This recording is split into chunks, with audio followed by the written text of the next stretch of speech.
think about how many people you're missing out on because these buyers are being picky. Just because there's people looking at your home, that's not the only home they're looking at. And sometimes a lot of people think their home is number one. Sometimes your home is at the bottom of the list. So you want to give yourself a fighting chance because remember, them coming to take a look, when buyers come and take a look at your house, this is their second time taking a look at it. Where did they see it first?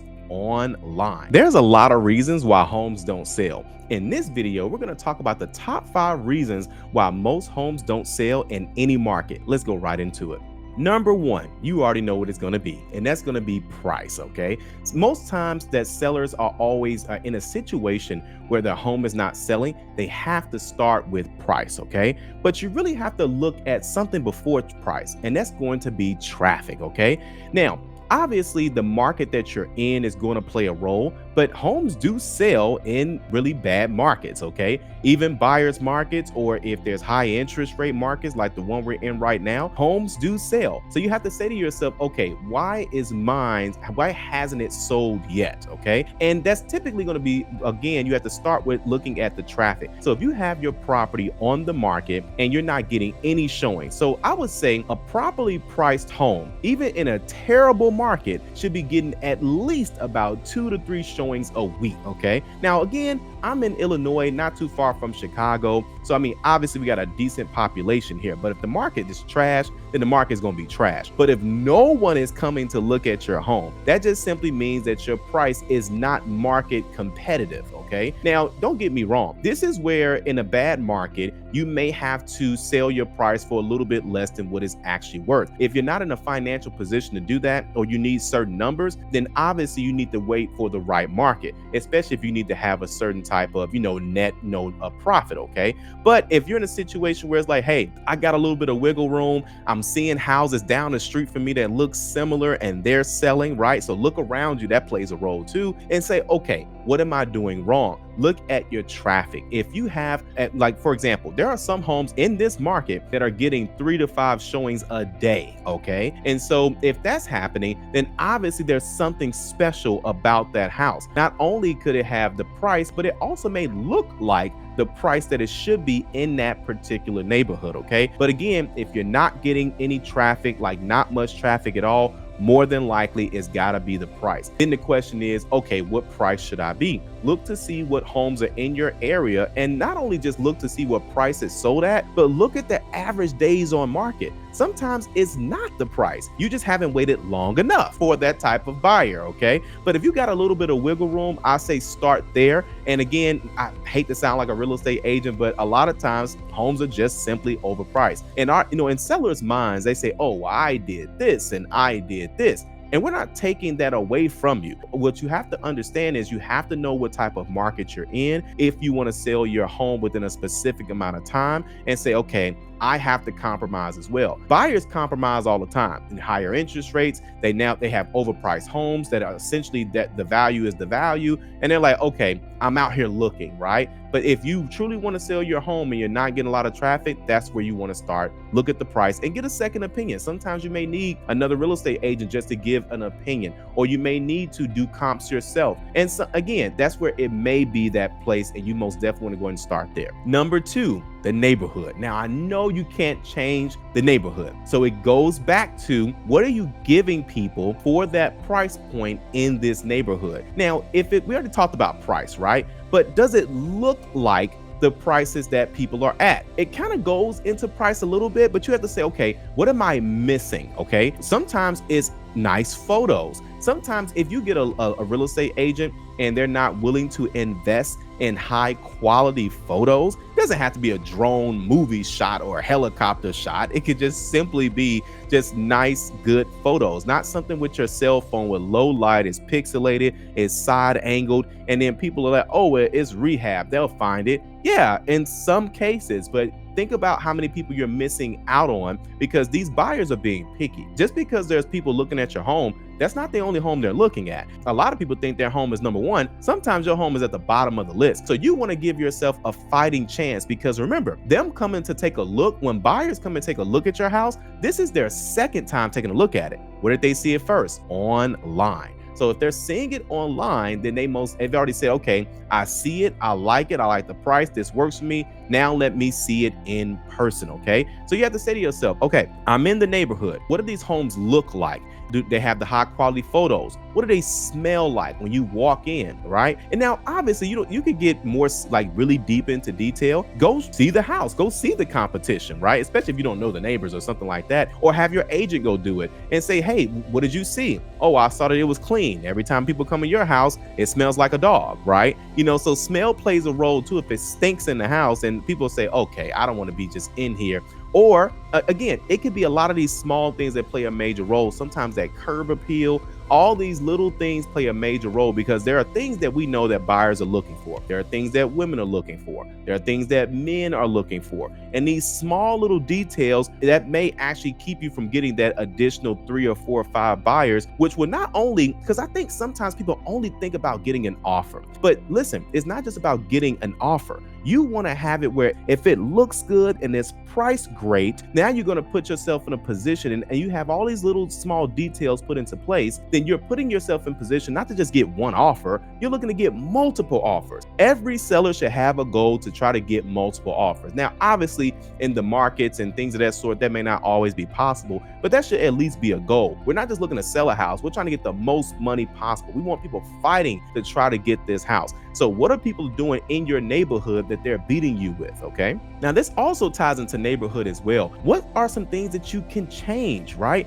What are some small things that you can say, you know what? I may need to get this bathroom done. I may need to get the carpet cleaned. I may need to paint this area. Small repairs. These small little cosmetic things that play a role, because sometimes, again, first time, you know how this is. Everyone's not a first-time home buyer. A lot of the buyers are first-time home buyers. And if they're first-time home buyers, they're saying, oh, I see this. And then the seller says, oh, yeah, I'm going to take care of that. And or it looks like you tried to hide something. And they say, oh, well, what else is this seller trying to hide? So there's a lot of these little things that play a role, but you say, okay, what small things am I missing out on that I need to go ahead and complete to better my chances and essentially put me in position to not only get an offer, but to potentially get multiple offers. Number 3 is difficult to show. Okay. Now, sometimes buyers, real estate agents, and they're trying to actually show the property. There are some things that you can't see as a seller. Okay. And that is, you need to take a look at how does your listing agent have it online? Do they have it where the only way to see the property is to call the agent? Now that's based on when an agent is available,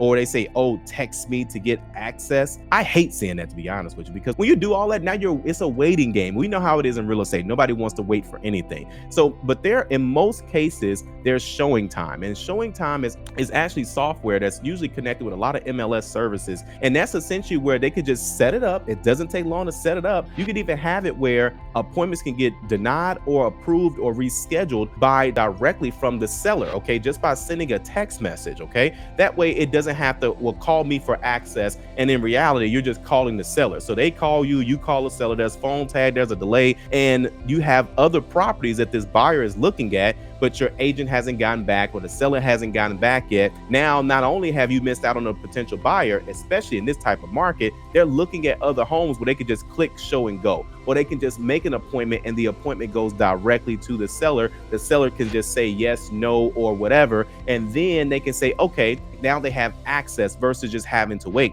Now, also difficult to get in could be tenants, right? Or it could also be the simple fact that your showing window is just so small. I've seen situations where sellers say, hey, selling my house, but you can only come see it in a short hour time frame, like a 5 to 7 or like a 5 to 6 and a couple days out the week, or you can only see it on Sundays. Again, I'm not saying that you have to bend every single rule. I'm just saying put yourself in the buyer's shoes. Most buyers, they have some type of job, whether they're, or even a business, whatever, but most of them are free after 5 o'clock. Now that kind of ties into dinner time, that ties into family time. So it's only a short window. Then, especially during the winter time, it gets dark soon. So it's only a set amount of time that they could actually get out there. But if you're making it more difficult for people to get in, then your house is more than likely going to be the last house that they see if they get to it. And by that time, they've already seen the other properties. They've already put in offers on the other properties. They're waiting to hear back from offers, and they still are now trying to get into your property. So try to figure out, do I have a good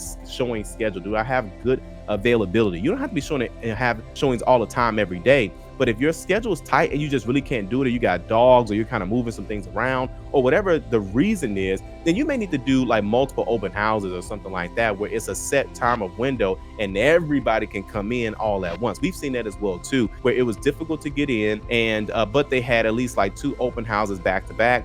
Everybody was at the open houses and they got multiple offers, right? So again, in some cases, it most definitely can work like that. But you say, okay, does my availability make sense? Also, making sure that your agent has clear showing instructions. Sometimes it'll say, hey, text this number and then wait, or hey, this is the agent, listing it, but reach out to the co-listing agent. Then the phone number for the co-listing agent goes to the office. Now there's phone tag, now there's email. I've seen all types of craziness simply because, or they either don't know how to set it up, the showing access, or they don't want to do it, and it ends up making it more difficult for buyers to come see the home. And if the more difficult it is, the less likely they're actually going to come out and see your property. Number 4, the market is going to play a major role. You need to know what type of market you're in. That way your expectations can be set right. For example, if you're in a buyer's market, that simply means it's not a lot of buyers. It's a lot of inventory that's out there. When a buyer does see the property, you got to do everything you can to see if we can make something work. It's not about being thirsty or showing your cards.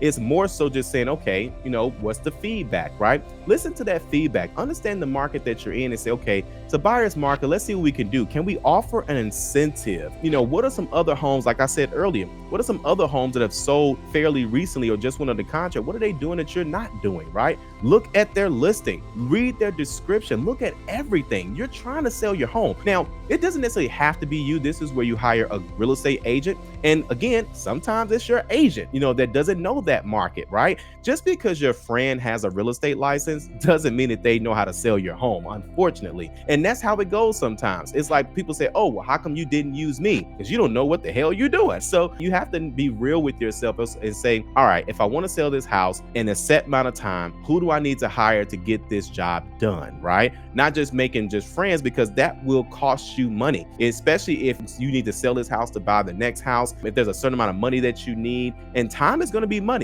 not just because time is money, right? But you could potentially be losing money just by not having certain things in place or not catching a certain market timing as well. Obviously, if you're in a seller's market, that plays a role too, because you still don't want to be overpriced. You still want to make sure that you have everything that you need to have in place to beat out the competition. Every single property within a quarter mile is your direct competition. And someone's going to win, someone's going to lose, and someone just actually likes how the house looks. But like I said about the neighborhood, you can't pick the house up and move it. So what can you do, right? What can we do to make the house look more appealing? It doesn't always have to be price, but it's like, hey, a seller is willing to give closing cost credit. Seller is willing to pay down the interest rate. Seller is willing to give a certain type of credit for paint or a certain type of credit for the carpets. Again, you have to be transparent on certain things, especially if you're pressed and you're trying to have things done within a specific time frame. And last but not least, sometimes selling the home is difficult because the issue is not necessarily selling, it's more so what happens when a deal goes under contract. See, some sellers are like, okay, I just need someone to come look at my house, make an offer, we get under contract. But sometimes that's the issue, is when it goes under contract, then you have, of course, the inspection. And then every time you've gone under contract a couple times, maybe once, maybe twice, maybe 3 times, you've gone under contract, they've done their inspection, and now they're saying, oh, this needs to be taken care of. And you keep saying, no, I'm not going to fix those things. No, I'm not going to give a seller credit. Listen, you have to let your ego go, especially if you're in a financial position. Now, if you really don't have the money to get certain things done, like a certain type of repair, there's a lot of companies out there that will actually put a lien on the house in exchange for actually doing the work for you. Okay, that's one option. You could also have the check directly cut to a contractor at closing. Okay, so there's a lot of ways to kind of get around certain things. Just don't let your pride and ego be the one that's keeping you from actually selling the actual property. And if it's not necessarily the inspection, it could be the appraisal. And so when you're dealing with an appraisal, you may be saying, okay, the last deal fell apart because, they said the house was worth $300,000 and we are under contract for $315,000, and there's absolutely no way I'm going to drop my price. Okay, but here's the deal. You may not agree with the appraiser and you may not like it, but if you don't have enough comps to show proof that you can and that it actually makes sense, then sometimes you do. Like sometimes I have seen it where I really thought the house was worth XYZ, and then you really have to show comps to the appraiser. They still don't agree. And now you just have to change the type of buyer that you have, right? Because for those who don't know, when you have an appraisal, it sticks to the property for 6 months. So you have an FHA buyer, you're under contract for 315, just as a random number. The appraisal comes back at 300,000. You have two options. You can either cancel that deal or you can drop the price. Option 3 would be the buyer coming up with the money in cash, which you don't see that happen that often, except for like 2021. But that was more so people just trying to outbid people, not necessarily because the house didn't appraise for a certain amount. The bank is not going to give them more than what the house is actually worth. So that means that you would have to cancel that deal and then wait for a different type of buyer to come swinging around. For example, in that case, it was an FHA deal. So now you're actually looking for a conventional loan. And so conventional loan, conventional buyer, different appraisal. There's going to be a conventional appraisal, and you may get lucky going that route. But at the end of the day, if you had the FHA appraisal, you came in short. You had the conventional appraisal, you came in short. Then of course you can either wait until that market, just cancel the deal, wait until that market time gets to a certain point and say, hey, now my house is worth XYZ, or just simply drop the price. Sometimes because we don't know how the deal is going to end up closing, like we have in our minds that, hey, it's going to go like this and it doesn't go like that, then you get frustrated and you say, oh, you let your pride or your ego kick in, and now you end up wasting time, you end up wasting money. And that's what's most definitely going to keep you from selling your home. So if you like this video, you're most definitely going to love the next one, and I'll see you there.